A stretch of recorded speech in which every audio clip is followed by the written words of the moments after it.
Friends, welcome to our channel. ఈరోజు నేను మీకు ఉల్లిపొరక మరియు కోడిగుడ్లతో ఒక మంచి టేస్టీ రెసిపీని చూపెట్టబోతున్నాను. అయితే మీరు ఈ రెసిపీని ఎప్పుడు చేసి ఉండరు. ముందుగా దీనికి నేను 3 కట్టల ఉల్లిపొరకను తీసుకొని ఉల్లిపొరక యొక్క పై భాగంని కట్ చేసి పెట్టుకుంటున్నాను. అలాగే 5 కోడిగుడ్లు తీసుకొని ఉడకబెట్టి పెట్టుకోవాలి. ఇప్పుడు ఉడకబెట్టిన కోడిగుడ్లను కట్ చేసి ఇలా నేను చూపించిన విధంగా పెట్టుకోవాలండి. మీరు కావాలంటే కోడిగుడ్లు ఎక్కువ తీసుకున్నా తీసుకోవచ్చు. కర్రీ ఎంత ఉంటే దాన్ని బట్టి క్వాంటిటీని బట్టి మనము కోడిగుడ్లు తీసుకోవాలి. ఇప్పుడు కోడిగుడ్లతో పాటు ఉల్లిపొరకని ఇలా కట్ చేసుకొని కడిగి ఒక జాలి పాత్రలో వేసి పెట్టుకోండి. ఒక పాన్ తీసుకొని అందులో 3 టీ స్పూన్ల నూనె వేసి నూనె కాస్త వేడైన తర్వాత కొద్దిగా కారం పొడి, కొద్దిగా పసుపు ఇందులో వేసుకొని ఫ్రై చేసుకోవాలి.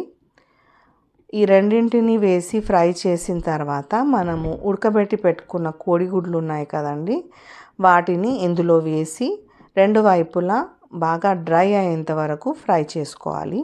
స్టవ్ని లో ఫ్లేమ్లో ఉంచి ఇలా చేసుకోవాలి.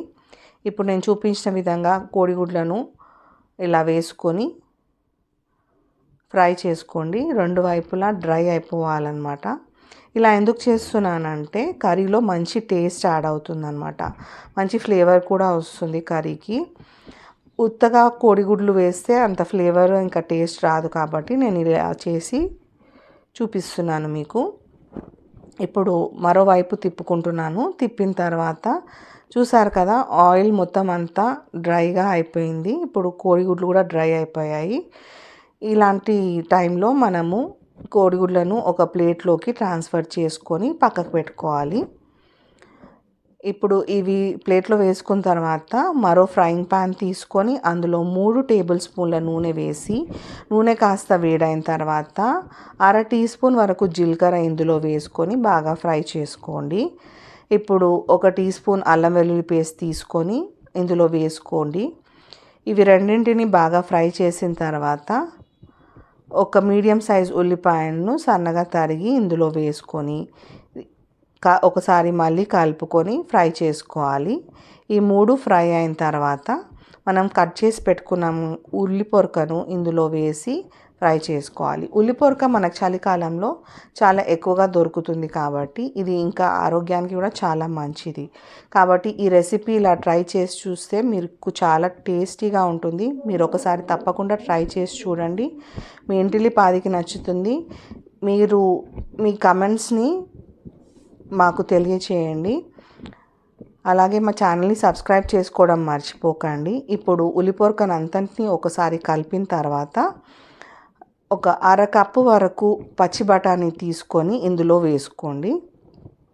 ఒకసారి మళ్ళీ కలుపుకొని స్టవ్ని లో ఫ్లేమ్లో ఉంచి మూత పెట్టేసి ఒక 10 నిమిషాల పాటు ఉడకనివ్వాలి. ఇలా 10 నిమిషాలు ఉడికిన తర్వాత మళ్ళీ మూత తీసి ఒకసారి మళ్ళీ కలుపుకొని ఇప్పుడు ఇందులో నేను 3 నుంచి 4 పచ్చిమిరపకాయలు కట్ చేసుకొని ఇందులో వేస్తున్నాను. ఇప్పుడు కొద్దిగా వాటర్ ఫామ్ అయినట్టు చూస్తున్నారు కదండి మీరు ఉల్లిపొరకలో. అలాగే ఇప్పుడు ఇందులో కొద్దిగా పసుపు వేసుకోండి. పసుపు వేసిన తర్వాత ఇందులో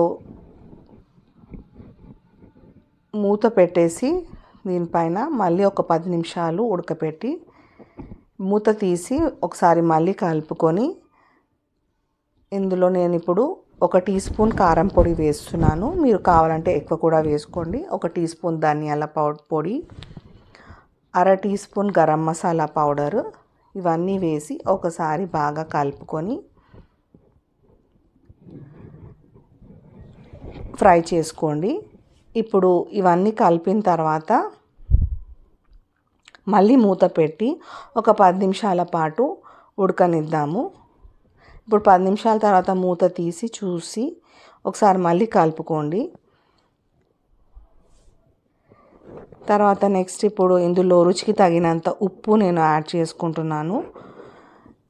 అలాగే 1/2 గ్లాస్ వరకు నీళ్ళు ఇందులో పోసి ఒకసారి మళ్ళీ కలుపుకుందాము. ఇప్పుడు స్టవ్ని లో ఫ్లేమ్లో ఉంచి మూత పెట్టి మరొక 10 నిమిషాల పాటు ఉడకనివ్వాలి ఉల్లిపొరకని. ఇప్పుడు మళ్ళీ 10 నిమిషాల తర్వాత మూత తీసి మనం ఫ్రై చేసి పెట్టుకున్న కోడిగుడ్ల ముక్కలను ఇందులో వేసి ఒకసారి కలుపుకోవాలి.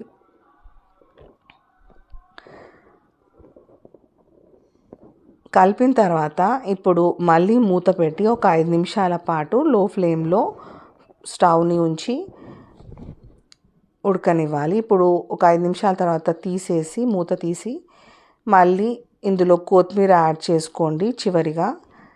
ఇప్పుడు మళ్ళీ ఒకసారి అంతా కలుపుకొని చూస్తే మన కర్రీ రెడీ అయిపోయినట్లే అన్నమాట. ఎంతో టేస్టీగా ఉండే కర్రీని నేను సర్వ్ చేసి చూపిస్తున్నాను మీకు. మీ ఇంటిల్లిపాదికి చాలా నచ్చుతుంది. మీకు మా రెసిపీ నచ్చినట్లయితే లైక్ చేయండి, షేర్ చేయండి. మా ఛానల్ని తప్పకుండా సబ్స్క్రైబ్ చేసుకోవడం మర్చిపోకండి. మీ కామెంట్స్ని మాకు తెలియచేయండి. Thank you for watching.